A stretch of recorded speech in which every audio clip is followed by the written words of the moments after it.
তুফান মুভির ক্লাইম্যাক্স নিয়ে আমার একটা ভিন্ন মত আছে, যে পয়েন্টটা নিয়ে কাউকে কোনো কথা বলতে দেখি নাই, আর আমার মনে হয় সেটাই সত্য হবে এবং রায়হান রাফির তুফান পার্ট 2 এর প্ল্যান সেদিকেই আগাবে।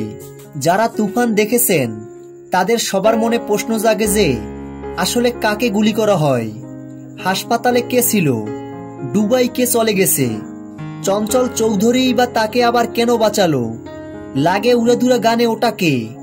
সবাই যেটা ভাবছে সেটা ঠিক, শান্তকেই গুলি করা হয় এবং শেষে যাকে দেখানো হয় সেটা শান্তই। কারণ তুফান কখনো বলবে না যে আমি তুফান নই, এটা তার চরিত্রের সাথে যায় না। তাহলে অবশ্যই বাকি প্রশ্নের উত্তরও ক্লিয়ার, যে তুফান দুবাই চলে গেছে।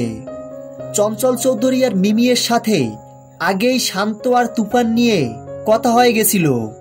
মিমি চঞ্চল চৌধুরী আর শান্তকে এটা বিশ্বাস করিয়েছে যে সে এখন আর তুফানকে বিশ্বাস করে না, তাই তাকে মারতে চায়।